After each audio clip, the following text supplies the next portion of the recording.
Welcome to my channel, The Three Mountains. My name is White Eagle.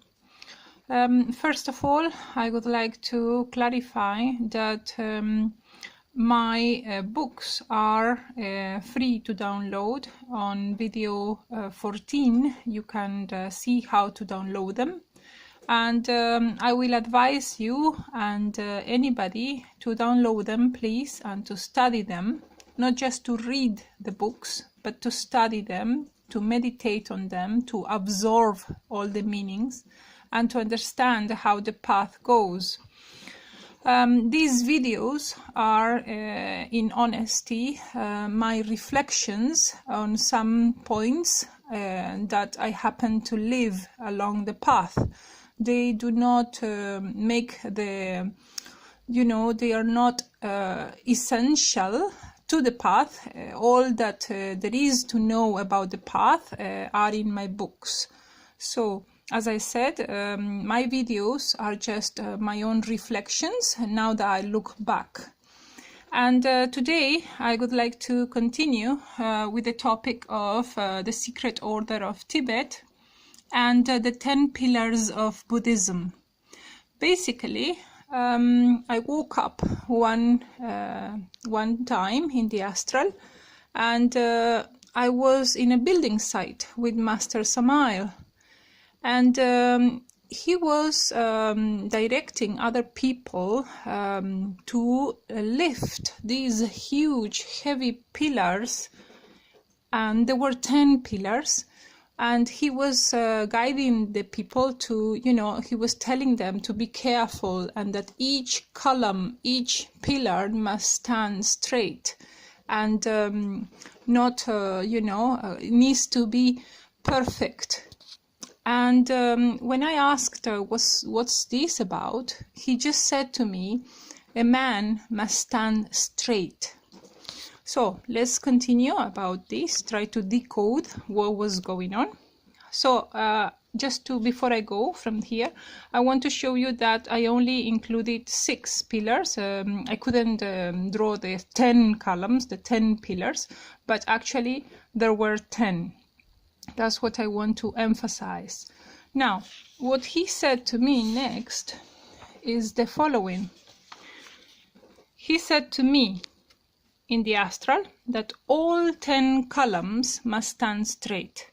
If one falls, it will make all the other ones, all the other columns or pillars fall. And this is like the domino effect, that one falls and it will just push the others to fall. Why is this important?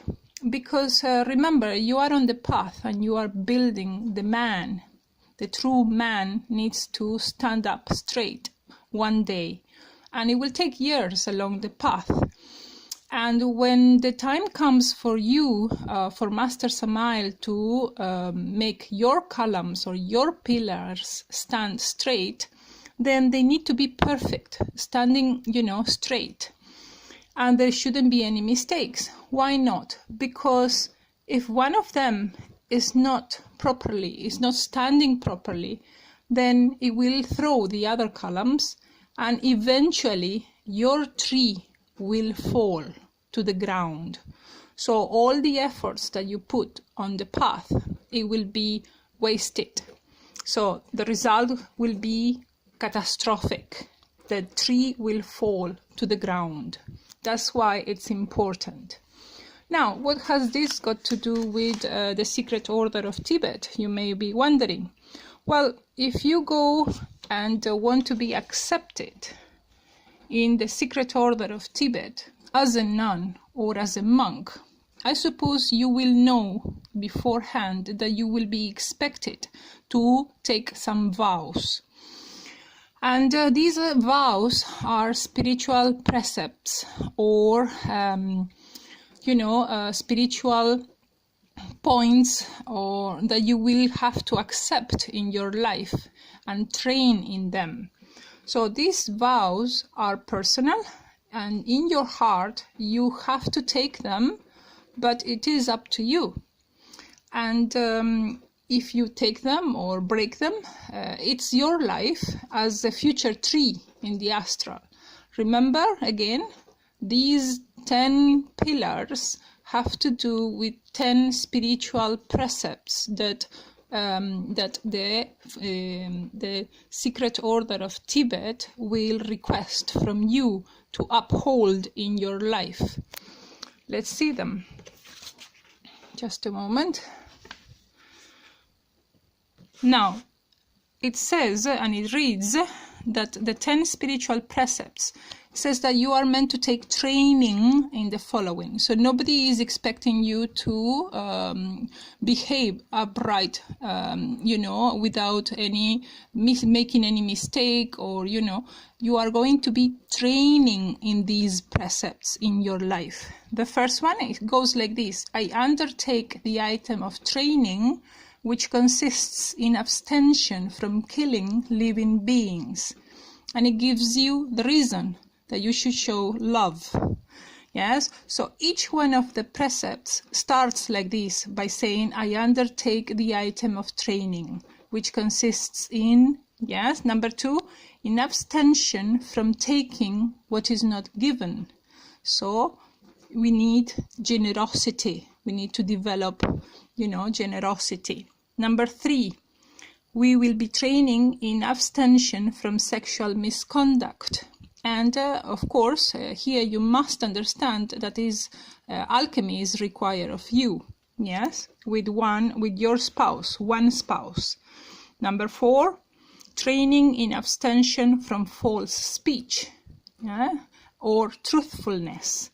Number 5, training in abstention from harsh speech, or kind speech. Yes, that's what is expected of you, to have a kind speech.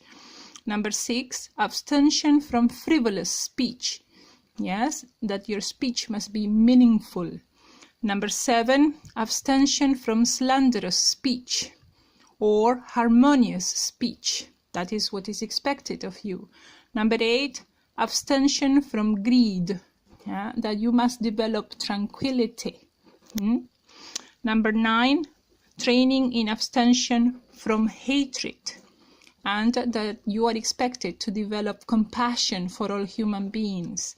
And number 10, abstention from false views, and of course it is expected that you develop wisdom.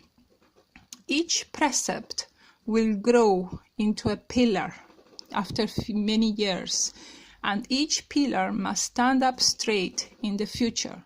As I said before, otherwise one pillar that is not standing upright will fall and will make the others fall, and the tree eventually will collapse to the ground. Finally, I want to show you the positive precepts, and they go like this. With deeds of loving kindness, I purify my body. With open hand generosity, I purify my body. With stillness, simplicity, and contentment, I purify my body. With truthful communication, I purify my speech. With words kindly and gracious, I purify my speech. With utterance helpful and harmonious, I purify my speech. Abandoning covetousness for tranquility, I purify my mind. Changing hatred into compassion, I purify my mind. Transforming ignorance into wisdom, I purify my mind. So, these are the 10 precepts, and I have shown you, and this is what is expected of you when you enter the Secret Order of Tibet.